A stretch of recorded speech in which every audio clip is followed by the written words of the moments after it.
Hey guys, welcome back to our channel Newton's Hub, a complete place for learning. So guys, our environment की EVS की हमने competitive level के important points के लिए एक series startup की हुई है, जिसमें कि मैंने अभी तक पार्ट 1 और पार्ट 2 को कंप्लीट किया है। ये वीडियो होने वाली है पार्ट 3 को लेकर के, जिसमें हम और भी कुछ अच्छे इंपॉर्टेंट पॉइंट्स का डिस्कशन करने जा रहे हैं। साथ ही मैं उनको डिटेल वाइज भी आपको समझाने की पूरी कोशिश करूंगा। अगर आपको ये वीडियो पसंद आए तो इस वीडियो को लाइक कीजिएगा, शेयर कीजिएगा और सब्सक्राइब कीजिएगा। अगर आपके मन में कोई भी डाउट रहता है तो आप उसको कमेंट सेक्शन में जा करके कमेंट कर सकते हैं। मैं पूरी कोशिश करूंगा कि आपके जो डाउट्स हैं उनको सेपरेट वीडियो बना करके क्लियर कर सकूं। तो चलिए ज़्यादा टाइम वेस्ट ना करते हुए आज की वीडियो को स्टार्ट करते हैं।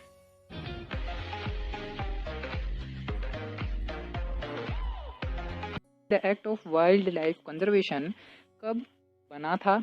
तो ये 1980 में सबसे पहले इंट्रोड्यूस हुआ था। ये बात आप लोग याद रखेंगे, बहुत अच्छा क्वेश्चन है जो कि हमारे आर एनवायरनमेंट से ही रिलेटेड है। क्वेश्चन नंबर 2 इसमें है कि वन्य जीव संरक्षण सप्ताह का कब मनाया जाता है? The week of wildlife animal conservation ना। वन्य जीव संरक्षण का मतलब क्या हुआ कि जो जंगली जीव हैं, जंगली जीव जंतु हैं, पशु पक्षी हैं, उनका संरक्षण का जो दिन, उनका जो संरक्षण का वीक है उसको कब मनाया जाता है? अक्टूबर फर्स्ट वीक में, अक्टूबर के प्रथम सप्ताह में उसको बनाया जाता है।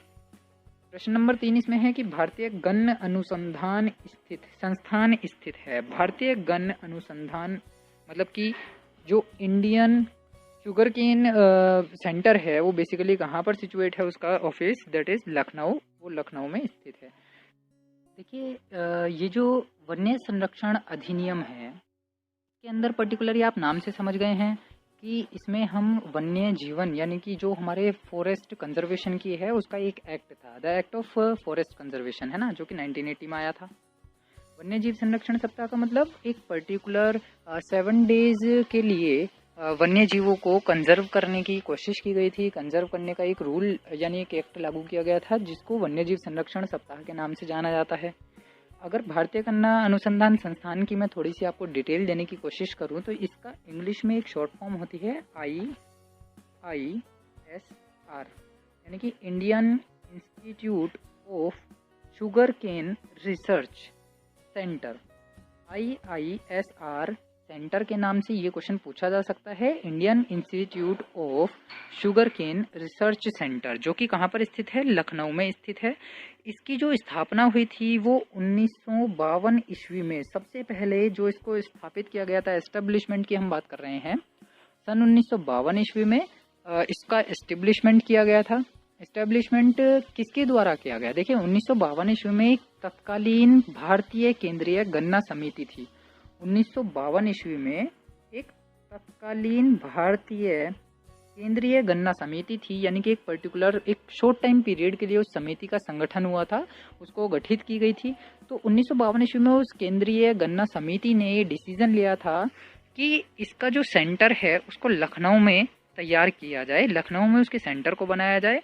और इस भारतीय गन्ना अनुसंधान संस्थान यानी IISR का जो मोटो था, जो इनका मेन मोटिव था, इनका वो मोटो क्या था? अगर हम मोटो की बात करते हैं, इनका मोटो था कि उस टाइम पर पूरे देश में, पूरे देश के विभिन्न राज्यों में गन्ना की जो फसल है ना, गन्ने की फसल के अनुसंधान कार्य को बढ़ाना, उसको प्रोन्नत करना और उसके कृषि के क्षेत्र में उसको प्रोत्साहन देना, क्योंकि उस टाइम पर गन्ना की खेती को इतना ज़्यादा बढ़ावा नहीं दिया जाता था। तो 1952 ईस्वी में IISR जो संगठन हमारा रहा है, Indian Institute of Sugarcane Research Centre, जो कि लखनऊ में स्थित है, उन्होंने इसका इस्टेब्लिशमेंट किया था। और अगर मैं इसकी लोकेशन की बात करता हूँ, यहाँ से भी कुछ क्वेश्चंस बन सकते हैं कि एग्जाम में आपसे पूछ लिया जाए IISR कहाँ पर स्थित है और इसकी जो एग्जैक्ट लोकेशन है वो भी आपसे पूछा जा सकता है। अगर मैं बात करूँ IISR की लोकेशन की, यहाँ से भी आपके लिए एग्जामिनेशन में कुछ क्वेश्चंस बन सकते हैं कि आपसे इसकी एग्जैक्ट लोकेशन पूछ ली जाए। तो लोकेशन के लिए यहाँ पे आपको 4 बातें याद रखनी है। सबसे पहली जो चीज़ है कि जो IISR सेंटर है, Indian Institute of sugar research centre की हम जो बात कर रहे हैं, वो 4 बाग एक जगह है। 4 बाग रेलवे स्टेशन है लखनऊ का, जो कि बहुत जाना माना रेलवे स्टेशन है। यहाँ से 4.8 किलोमीटर की डिस्टेंस, और यहीं से ही एक बस स्टेशन का नाम है जो कि आलमबाग। आप सब लोग बहुत ज़्यादा फैमिलियर होंगे अगर आप लखनऊ कभी गए होंगे। तो आलमबाग बस स्टेशन से 8 किलोमीटर की डिस्टेंस, तीसरी जो यहाँ से आती है चौधरी चरण सिंह हवाई अड्डा। चौधरी चरण सिंह हवाई अड्डा से 12 किलोमीटर की डिस्टेंस पर ये है CCSA। तो CCSA का क्या मतलब हुआ? CCSA का मतलब हुआ चौधरी चरण सिंह एयरपोर्ट। CCSA से 12 किलोमीटर की डिस्टेंस पर ये सिचुएट है। चौथी जो डिस्टेंस काउंट की जाती है, मेजर की जाती है, जहाँ से क्वेश्चन बन जाता है, दैट इज दिल्ली, है ना। दिल्ली से अगर मैं बात करता हूँ, दिल्ली से 500 किलोमीटर की डिस्टेंस पर, 500 किलोमीटर की डिस्टेंस पर राय बरेली रोड पर ये सेंटर स्थित है। तो मैंने आपको यहाँ पे 4 लोकेशन यानी 4 डिस्टेंसेस बताई हैं जहाँ से हम इसे लोकेट करते हैं। पहली चीज़ जो चारबाग रेलवे स्टेशन है लखनऊ का, वहाँ से 4.8 किलोमीटर की डिस्टेंस पर। दूसरा है आलमबाग बस स्टेशन जो कि लखनऊ में है, वहाँ से 8 किलोमीटर की डिस्टेंस पर। तीसरा है चौधरी चरण सिंह हवाई अड्डा CCSA, वहाँ से 12 किलोमीटर की डिस्टेंस पर। और चौथा है दिल्ली से लगभग 500 किलोमीटर की डिस्टेंस पर रायबरेली रोड पर IISR का जो सेंटर है वो सिचुएट है। तो ये जो क्वेश्चन है यहाँ से एग्जामिनेशन में पूछे जाने की बहुत ज़्यादा अच्छी संभावना होती है। नेक्स्ट है टाइगर प्रोजेक्ट। तो टाइगर प्रोजेक्ट की हम बात कर रहे हैं। टाइगर प्रोजेक्ट को 1973 में लॉन्च किया गया था। टाइगर प्रोजेक्ट के बारे में मैं आप लोगों को थोड़ा सा बता देता हूँ। एक नाम है टाइगर प्रोजेक्ट के लिए, एक पर्टिकुलर लोगो से हम इसको पहचानते हैं। अगर कहीं पर आपको ये लोगो दिखाई देता है, जो कि आपको मैंने राइट साइड पर मेंशन कर दिया है, NT national tiger conservation authority, NTCA इसकी फुल फॉर्म है। अगर आपको कहीं पर ये लोगो देखने के लिए मिलता है तो आप तुरंत समझ जाइएगा कि ये टाइगर प्रोजेक्ट का लोगो है, जो कि 1973 में इंडियन गवर्नमेंट के द्वारा लॉन्च किया गया था। 1973 में जो इंडियन गवर्नमेंट थी उस टाइम पर जो हमारी प्राइम मिनिस्टर थी वो थी इंदिरा गांधी जी। इंदिरा गांधी जी के टेन्योर में, इंदिरा गांधी जी के टाइम पीरियड में इस प्रोजेक्ट को लॉन्च किया गया था। और इसके जो फर्स्ट डायरेक्टर थे, अगर मैं डायरेक्टर की बात करता हूँ, देखिए क्वेश्चन में एग्जामिनेशन में कई बार पूछ लिया जाता है कि टाइगर प्रोजेक्ट के जो फर्स्ट डायरेक्टर थे उनका नाम क्या था। उनका नाम था कैलाश संखला। तो आप लोग ये याद रखेंगे, कैलाश संखला। कैलाश संखला was the first director of tiger जो प्रोजेक्ट था। इस प्रोजेक्ट का जो मेन एम था, यहाँ से भी क्वेश्चन पूछ लिया जाता है कि what is the aim of tiger project. इस प्रोजेक्ट का जो मेन एम था वो आप लोगों ने सुना होगा उस टाइम पर, एक बंगाल या बंगाल टाइगर के नाम से बहुत ज़्यादा एक कथा या मैं कहूँगा कहानी प्रचलित थी। इस प्रोजेक्ट का मेन एम ये था कि बंगाल टाइगर्स जितने भी थे उनको कंजर्व किया जाए, उनको as a breeding nuclei conserve करके रखा जाए, ताकि उनको ऑल ओवर दी इंडिया अलग अलग स्टेट्स में एज अ डिस्ट्रीब्यूशन भेजा जाए। तो उनको कंजर्व करने के लिए ये एक्ट लागू किया गया था, ये प्रोजेक्ट दिया गया था टाइगर प्रोजेक्ट के नाम से, जिसको हम जानते हैं, और ये 1973 में लॉन्च किया गया था। उनको विश्व पर्यावरण दिवस के सम्मेलन में और कब घोषित किया गया? तो सबसे पहले हम ये बताएंगे कि किस सम्मेलन में विश्व पर्यावरण दिवस को जगह दी गई। स्टॉकहोम में एक सम्मेलन हुआ था जो कि 1972 में हुआ था। तो 1972 में स्टॉकहोम सम्मेलन के अंदर 5 जून को विश्व पर्यावरण दिवस के रूप में घोषित किया गया। विश्व जल दिवस कब बनाया जाता है? 22 मार्च को इसे बनाते हैं। क्वेश्चन नंबर 7 में बोला गया है भारत में हरित क्रांति के जनक कौन थे? The father of green revolution, Indian green revolution के लिए नाम से भी इनको जाना जाता है। तो इनका नाम है MS स्वामीनाथन। पूरा नाम की अगर मैं बात करता हूँ तो MS स्वामीनाथन में MS स्वामीनाथन का मतलब हो गया मैन कोम्बो। आप इनका नाम देखिए कैसे याद रख सकते हैं, मैन कोम्बो संबाशिवान। इनका जो पूरा नाम है वो है मैन कोम्बो संबाशिवान स्वामीनाथन। इनको father of Indian green revolution के नाम से भी जाना जाता है। तो चलिए, जब हमने इनके नाम की बात कही है तो मैं आपको बता देता हूँ, इनका जो जन्म था वो 7 अगस्त 1925 ईस्वी में, 7 अगस्त 1925 ईस्वी में मैन कोम्बो में ही हुआ था, जो कि केरल में एक जगह है। तो 7 अगस्त 1925 ईस्वी में इन्होंने एक